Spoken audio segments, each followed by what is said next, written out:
Why can't you stick to your diet? Going from diet to diet and failing them all is very common, and I got 4 tips for you on how to avoid that coming up.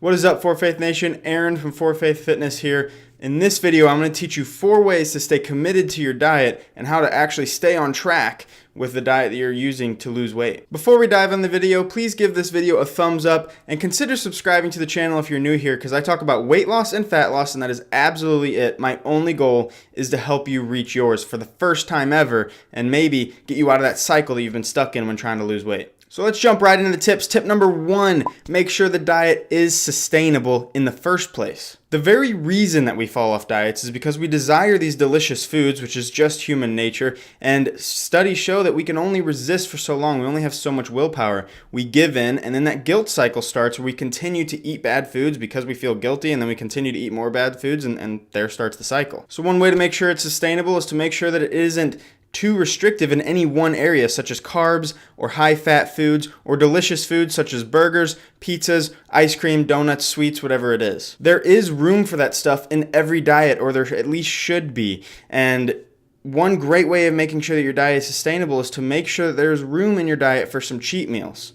I don't like the word cheat meals though, and I have more on that coming up in future tips. Actually, the very next tip hits on that a little bit. Tip number 2 is to build in and plan for small pieces of enjoyment. And that's where it varies from cheating, is you're not falling off the plan. You're still on your plan. You've built them in, and the best way to do this is through food logging. Food is so much more than calories. If it weren't, then we would just be eating sugar pills or whatever nutrient pills we needed in order to eat to get our calories and our macros for the day. We would all be at a perfectly healthy body weight, and I wouldn't even have a job. This would be extremely easy. But food is emotional. It's celebratory. It's fun. We eat it when we're excited. We eat it when we're down.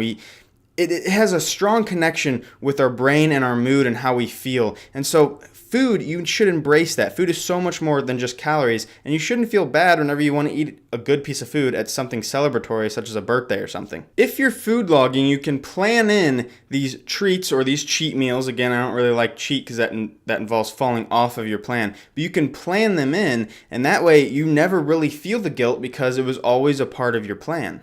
A great example is recently Krispy Kreme came out with this Reese's donut. They partnered up with Reese's, and they came out with this cross between a donut and a Reese's peanut butter cup, and Reese's is absolutely my favorite. I mean, ice cream, candy, everything. And so I knew I just absolutely had to try it. And so what I did, I just went to the very next day, tomorrow, whatever day that was that I ended up having it, and I logged it into MyFitnessPal a day ahead of time. I knew what I was in store for later, and I never felt that guilt because I made that donut a part of my plan. I had to eat a lot less sugar and a lot less fat throughout the day in order to make up for that, and I ended up going over my calories still, but that's okay because it's just one day. It was part of my plan, and I don't feel any guilt over it, so it's not going to have any long-term effects. These small pieces of planned-in enjoyment are what's going to keep you going. So I don't want you to think of them just as like a way of preventing you from falling off, but a way of keeping you on your diet, because you'll never want to leave your diet in the first place. You won't feel like you're dieting if you allow yourself to actually enjoy yourself from time to time, which is what most diets don't let you do. Tip number 3, and this one seems really simple. It seems like it's not really going to help very much, but that is food logging. I've mentioned it in the past 2 tips just briefly, but food logging allows you to see where you're at in the day. It shouldn't be used to judge you. It shouldn't be used to, wow, I've done really horrible today. It should be used more along the lines of, what is your budget like? In the same way, going into a mall with a credit card versus cash, the cash will kind of help you make sure that you stay within your budget, and the credit card, you can accidentally spend way too much.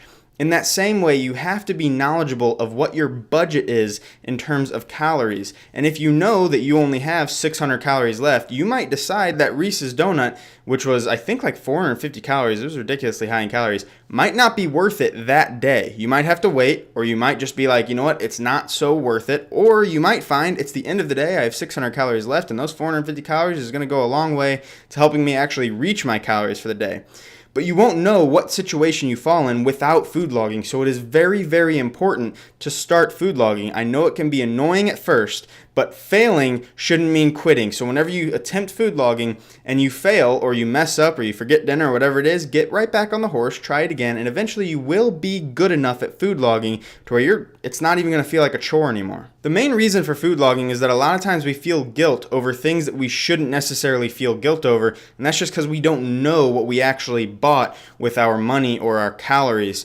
We don't know that our budget hasn't really been exceeded, or that it hasn't been exceeded that much, and it's really easy to make up for. But we will if we food log it. Last tip here, tip number 4, is exercise. It is absolutely essential. That has a lot to do with your diet, because dieting alone to lose weight is just so boring. It's no wonder that people quit their diets whenever that's all they're doing.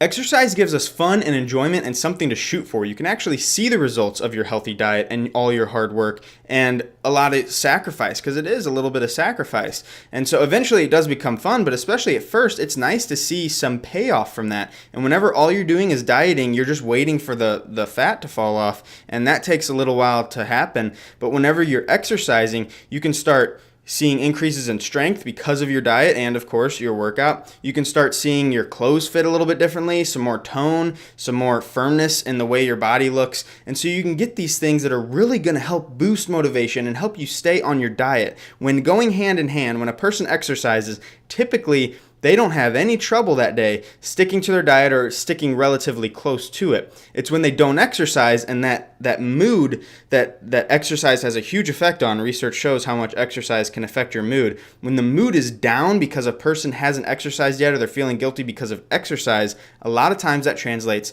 to their diet. And so if you can get on a good exercise regimen and just get in the habit of hitting the gym 2-3 times a week, and then 3-4 times a week, and then more if you are able, then you can really get in this habit of feeling positive, and that will really, really help you stick to your diet. Well, that is all for today's video, guys. If you like what you saw, please give me a thumbs up, subscribe to the channel, and share this video on social media platforms. In the comments section, let me know what you do to help stick to your diet, or what you have done in the past that has worked for you to help stick to diets. A lot of the best tips come from other people, and all these ideas coming together in the comments section. So help someone else out and leave your ideas in the comments. If you are ready to start your fitness journey, head to forfaithfitness.com. I will put that link in the description to start your free 2-week trial, where you can see if online training is a good fit for you. Exercise videos, ability to keep track of your weights and your weigh-ins, nutrition is on there. It's extremely affordable compared to in-person training. You can work out anywhere, anytime. When you go on vacation, you can take your trainer with you. It's a powerful thing to have a trainer, accountability, and motivation in your pocket 7 days a week, someone you can reach out to that's going to be there with you all the time in your journey, and someone who actually knows what they're doing. And so it's an extremely powerful thing. It's totally free. You may as well go try it. So head to forfaithfitness.com. I would love to connect with you and to start your journey there. Thanks again, guys. Have a great rest of your day, and God bless.